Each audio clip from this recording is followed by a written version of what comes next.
Hello friends, जय माता दी। कैसे हैं आप सब दोस्तों? सावन का महीना धीरे धीरे बीत सा रहा है और इस बार तो 2 महीने का सावन होने की वजह से लोग पूरी 2 महीने से भक्ति किए चले जा रहे हैं, धीरे धीरे शिवमय होते जा रहे हैं।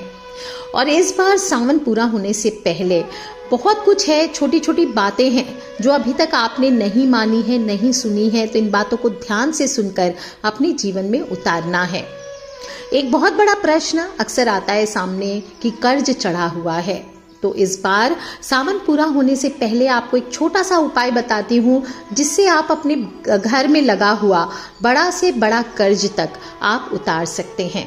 कहते हैं 3 चीजें होती है जो इंसान को तबाह कर देती है, एक बीमारी, एक मुकदमा और एक कर्ज। गरीब हो या अमीर हो, सभी लोग आजकल अपने मूलभूत आवश्यकताओं को पूरा करने के लिए कभी न कभी कर्ज जरूर लेते हैं। आज लगभग सभी व्यक्ति कम हो या ज्यादा हो, थोड़े न थोड़े कर्ज से ग्रसित जरूर है। यहाँ तक कि देखा गया है कि कई बड़े बड़े करोड़पति कर्ज लेकर ही आगे बढ़े हैं और उनको देखकर देखा देखी कई लोग हिम्मत करके आगे बढ़ जाते हैं। लेकिन क्या होता है, लाख चाहने के बावजूद वो कर्ज से मुक्ति नहीं पा पाते।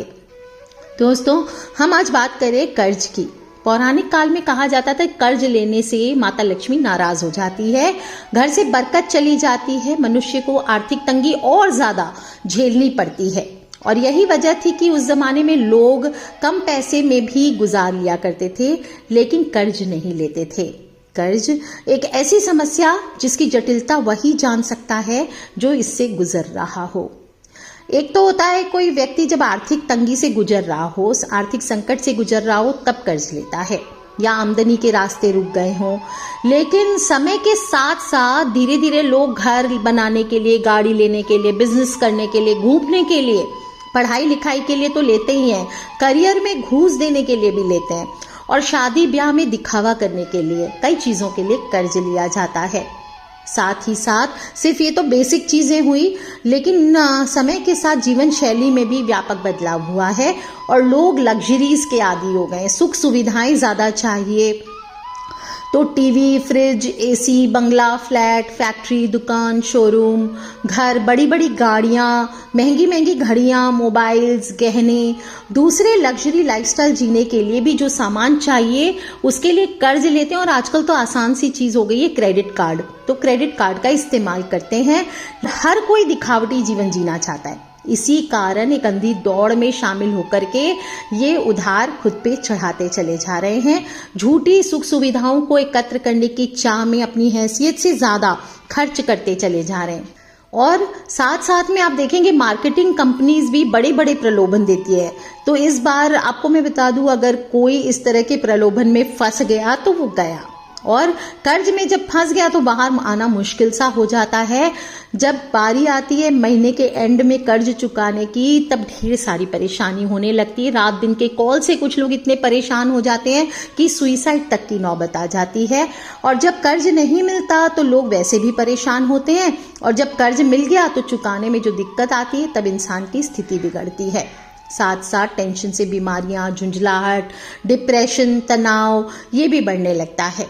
तो दोस्तों, अगर आप भी इस तरह की प्रॉब्लम से गुजर रहे हैं, आप लोन लेने वाले हैं या ले चुके हैं, तो पहले इस वीडियो को जरूर सुन लें और इसके बाद आप कर्ज लें। सबसे पहली बात आप सोचना चाहिए, अगर आपने अभी तक कर्ज नहीं लिया और लेने की सोच रहे हैं तो आप डिसाइड कीजिए कि आपको कर्ज लेना चाहिए या नहीं चाहिए। कहते हैं ज्योतिष में, कुंडली में अगर ग्रह दशा अनुकूल ना हो या घर में बड़ा वास्तु दोष हो तो कभी भी कर्ज नहीं लेना चाहिए, क्योंकि यह आर्थिक स्थिति को डगमगाएगा ही और धीरे धीरे आप कर्ज के नीचे दबकर आपका घर द्वार तक बिक जाएगा। जैसे फर्स्ट चीज है, कुंडली में अगर केंद्र स्थान खाली हो, साथ ही ग्रह कमजोर हो, तो जातक कर्ज में फंसता चला जाता है। और अगर आय भाव व्यय भाव के मुकाबले कमजोर हो, ठीक है, तो भी जातक कर्ज के नीचे फंस जाता है। कई बार देखते हैं कि धन की देवी लक्ष्मी आपसे नाराज हो जाती है, तो आप लक्ष्मी प्रसन्न हो तो कर्ज लेने की नौबत ही नहीं रहती। यूजुअली कर्ज तब लेते हैं जब लक्ष्मी माता आपसे नाराज हो। इसके लिए मैं बहुत सारा उपाय आपको अक्सर बताती रहती हूँ, जैसे घर साफ रखिए, गाली गलौच ना करें, कलेश ना करें, किसी को दुख ना दें, किसी जीव को ना मारे, और घर में लक्ष्मी कारक सिद्ध सियार सिंगी हुई, हत्ता जोड़ी हुई, अभिमंत्रित करके दक्षिणावर्ती शंख हुआ, श्री यंत्र हुआ, इस तरह की चीजें अपने घर में हमेशा सिद्ध करके रखनी चाहिए और लक्ष्मी पूजन करते रहना चाहिए। साथ ही साथ अपने इष्ट का पूजन करें, सूर्य देवता को मनाएं, पितृ देवता का पूजन करें, कुल देवी देवता का ध्यान करके रखें। इस तरह से अगर आप जीवन जीते हैं तो कभी भी आपको कर्ज लेने की समस्या आती नहीं है, और अगर लेते भी हैं तो आपका कर्ज पार हो जाता है। कुंडली में कौन से विषय होते हैं जिनका आपको ध्यान रखना चाहिए? ज्योतिष में कुंडली का कर्ज लेने के लिए छठा घर देखते हैं, 8वां और 12वां भी देखते हैं। और ऐसे लोगों के घर में अगर मंगल शनि सूर्य होता है तो आपको कर्ज लेने से बचना चाहिए, क्योंकि कर्ज चुकाना आपके लिए भारी हो सकता है। और अगर इन जो भाव हैं, छठा भाव है या अष्टम भाव है या द्वादश भाव है यानी 12वां भाव है, इस पर मंगल शनि राहु या केतु का प्रभाव है, तो भी आपको कर्ज लेने से बचना चाहिए, क्योंकि कर्ज लेंगे तो इसको चुकाने में कठिनाई आने वाली है। साथ ही साथ मंगल अगर कमजोर हो, पाप ग्रह से संबंधित हो, अष्टम, द्वादश और षष्ठम स्थान पर नीच या अस्त स्थिति में हो, तो भी इंसान सदैव ऋणी बना रहता है। अशुभ ग्रहों की दृष्टि पड़ती है तो बड़ी मुश्किल से कर्ज उतर पाता है। तो ऐसे में क्या करना चाहिए? प्रॉपर ज्योतिष द्वारा इलाज करा के पहले आपको इन ग्रहों के, इन जो ग्रह बैठे हैं आपके, इसका उपाय कीजिए। इसके बाद ही आगे, लेट सपोज आप कोई बिजनेस कर्ज लेके स्टार्ट करना चाहते हैं तो पहले इन ग्रहों का उपाय कर लीजिए, शांत कर लीजिए, इसके बाद ही आपको कर्ज लेकर के आगे बढ़ना चाहिए। दोस्तों, शास्त्रों में मंगल को भगवान शिव के शरीर से क्रोध के कारण निकले पसीने से उत्पन्न माना जाता है। जानते ही हैं हम सब भगवान शिव कितने उदार है वरदान देने में, लेकिन जिसने जो मांगा उसको दे तो देते हैं, लेकिन कोई अगर उनके वरदान का दुरुपयोग करता है तो भगवान शिव स्वयं उसका संहार करते हैं। ऐसे ही स्कंद पुराण में एक कथा आती है। उज्जैन नगरी में अंधकासुर दैत्य था। वो शिवजी की अडिग तपस्या उसने किया और वरदान प्राप्त किया कि मेरा रक्त भूमि पर गिरे तो मेरे जैसे जितना रक्त गिरे उतने ही दैत्य उत्पन्न हो जाए। अब शिवजी तो औघड़दानी है, वरदान दे दिया, लेकिन अंधकासुर ने क्या किया? पृथ्वी पर त्राही त्राही मचा दी और सभी देवता, ऋषि मुनि और मनुष्य का वध करना शुरू कर दिया। सभी देवगण, ऋषि मुनि एवं मनुष्य भगवान शिव के पास गए, सभी ने प्रार्थना की, आपने अंधकासुर को जो वरदान दिया है उसका निवारण कीजिए।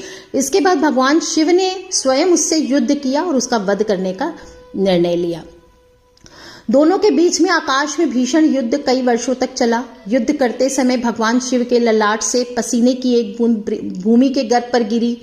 वह बूंद पृथ्वी पर मंगलनाथ की भूमि पर गिरी, जिससे भूमि के गर्भ से शिव पिंड की उत्पत्ति हुई और इसी को बाद में मंगलनाथ के नाम से प्रसिद्धि प्राप्त हुई। युद्ध के समय भगवान शिव का त्रिशूल अंधकासुर को लगा। तब जो रक्त की बूंदें आकाश में से भूमि के गर्भ पर शिव पुत्र भगवान मंगल पर गिरने लगी तो भगवान मंगल अंगार स्वरूप हो गए और अंगार स्वरूप के होने से रक्त की बूंदें भस्म हो गई और भगवान शिव के द्वारा अंधकासुर का वध हो गया। भगवान शिव ने मंगलनाथ से प्रसन्न होकर 21 विभागों के अधिपति एवं नवग्रहों में से एक ग्रह की उपाधि दी। शिवपुत्र मंगल उग्र अंगारक स्वभाव के हो गए। तब ब्रह्मा जी, ऋषि मुनि, देवता, मनुष्य सब ने सर्वप्रथम मंगल की उग्रता को शांत करने के लिए दही और भात का लेपन किया था। दोनों पदार्थ ठंडे होते हैं, इससे मंगल ग्रह की उग्रता शांत होती है। इसीलिए जिन प्राणियों की कुंडली में मंगल ग्रह अति उग्र होता है उन सभी को मैं अक्सर बताती हूँ कि मंगल भात की पूजा करें। और वैसे भी अगर पूजा पाठ करके शांति नहीं करना चाहते तो वह कर्ज के लिए, तो कुंडली में अगर 10वां, 11वां या दूसरा घर शुभ ग्रहों के प्रभाव में कर दिया जाए तो वह कर्ज लेता भी है तो कर्ज के दबाव में नहीं रहता है, आय में वृद्धि होती रहती है और समय से कर्ज भी उतर जाता है। दोस्तों, कुछ और भी बातों का ध्यान कर्ज लेते वक्त रखना चाहिए, जैसे कि मंगलवार और बुधवार को कर्ज के लेन देन से बचना चाहिए, निषेध है। और मंगलवार को अगर आप कर्ज ले लेते तो जीवन भर नहीं चूक पाता है। हर महीने जब लेनदार पैसे मांगने आएगा तो फिर आपको बुरा लगेगा, आप दे नहीं पाएंगे, परेशान करेगा और पूरे परिवार को शर्मनाक स्थिति से गुजरना पड़ता है। कर्ज आपको ध्यान रखना चाहिए, चित्रा, मृगा और धनिष्ठा में आपको कभी भी कर्ज नहीं लेना चाहिए। और जब भी कर्ज ले लेते हैं तो उसकी प्रथम किश्त आपको मंगलवार से ही वापस करना शुरू करना चाहिए। अगर वृद्धि नामक योग हो उस दिन भी कर्ज कभी भी नहीं लेना चाहिए। ये कर्ज कभी समाप्त नहीं होता। स्थिर लग्न हो जैसे कि वृषभ लग्न, सिंह लग्न, वृश्चिक लग्न और कुंभ लग्न, इसमें भी कर्ज नहीं लेना चाहिए, नहीं तो ये कर्ज कभी अदा नहीं होते। संभव हो तो चर लग्न जो कि मेष, कर्क, तुला और मकर लग्न हो तो ही आपको कर्ज लेने चाहिए। और बुधवार के दिन आप किसी अन्य को कभी कर्ज मत दीजिए, नहीं तो वो पैसा कभी लौट कर नहीं आता है। आगे आपको बता देते ये तो हुई कर्ज आपको कब नहीं लेना चाहिए, और अगर आपने ले लिया है अगर इन परिस्थितियों में, तो अब आपको क्या उपाय करना चाहिए। तो अब जो आगे उपाय बता रही हूँ ये श्रावण के महीने में कर सकते हैं, तो ये श्रावण के महीने में कर सकते हैं, या फिर इसके अलावा आप किसी भी मंगलवार, सोमवार, शनिवार को ये उपाय कर सकते हैं। कोई भी शिव मंदिर जाइए या आपके घर में अभिमंत्रित 1.25 लाख जप द्वारा पारद का अभिमंत्रित शिवलिंग है तो उसके सामने भी बैठ करके आप ये उपाय कर सकते हैं। पीली पूजा का उपाय है, क्या करना है। पीली पूजा बहुत चमत्कारी मानी गई है, और कहते हैं कि राजा हरिश्चंद्र सतयुग में उन्होंने भी ऋण मुक्तेश्वर महादेव की पीली पूजा की थी, और तभी उनको ऋण से मुक्ति मिली थी। ऋण यानी कर्जा। और कहा जाता है कि उन्हें एक गेंडे के भार जितना सोना ऋषि विश्वामित्र को दान करना था, तब उन्होंने शिप्रा तट पर ऋण मुक्तेश्वर महादेव की पूजा की और उनकी मनोकामना पूर्ण हुई थी। इसी तरह से आपको भी पीली पूजा करनी है श्रावण पूर्ण होने से पहले। सावन का महीना पूरा हो इसके पहले आपको एक पीली पूजा करनी है। पीली पूजा क्या होती है? पीली पूजा में सभी चीजें पीली होती है जिसको आपको भोलेनाथ को अर्पित करना है, जैसे पीले वस्त्र, चने की दाल, मसूर की दाल, हल्दी की गांठ, पीले रंग के पुष्प, थोड़ा सा गुड़, ये सभी चीजें आपको लेकर के अपने साथ पूजन करने जानी है और शिवलिंग पर अर्पित करना है अपनी मनोकामना को बोलते हुए ओम ऋण मुक्तेश्वर महादेवाय नमः इस मंत्र का जप करते हुए। और अब क्या करना है, लेके जाइए एक मुट्ठी मसूर की दाल, कम से कम सारी चीजें ना भी मिले तो एक मुट्ठी मसूर की दाल अपने साथ ले जाइए। एक काला धागा आपको लेना है, आपकी जितनी हाइट है ऊपर सिर से लेकर के पांव तक माप लीजिए, उसको कट कर लीजिए। एक नारियल ले लीजिए और नारियल के ऊपर इस काले धागे को आपको लपेट देना है। अब आप शिवलिंग के सामने बैठ करके पूजन शुरू करें। पहले भोले बाबा का अभिषेक कीजिए, शुद्ध जल से स्नान कराइए। इसके बाद आप ओम ऋण मुक्तेश्वर महादेवाय नमः ये बोलते हुए आप पंचामृत है तो पंचामृत से अभिषेक कीजिए, फिर शुद्ध जल से अभिषेक कीजिए। इसके बाद भोले बाबा को जनेऊ चढ़ाइए। ओम ऋण मुक्तेश्वर महादेवाय नमः बोलते हुए चंदन का लेपन करें, भस्म चढ़ाइए और फिर जो पीली चीजें पुष्प आदि पीले पुष्प हैं वो आप अर्पित कीजिए। पीले ही वस्त्र उनको धारण कराइए। अगर पीला वस्त्र नहीं लेके गए हैं तो आप कोई कलावा को पीला करके, कच्चा सूत है उसको हल्दी से रंग लीजिए, वो आप अर्पित कर सकते हैं। चने की दाल है, मसूर की दाल है, हल्दी की गांठ है, थोड़ा सा गुड़, ये सभी चीजें ओम ऋण मुक्तेश्वर महादेवाय नमः, ओम ऋण मुक्तेश्वर महादेवाय नमः ये बोलते हुए आपको सभी चीजें भोले बाबा को अर्पित करनी है। और फिर एक मुट्ठी जो मसूर की दाल आप लेके गए हैं उसको लास्ट में दोनों हाथों से आपको शिवलिंग पर ओम ऋण मुक्तेश्वर महादेवाय नमः बोलते हुए आपको अर्पित कर देना है।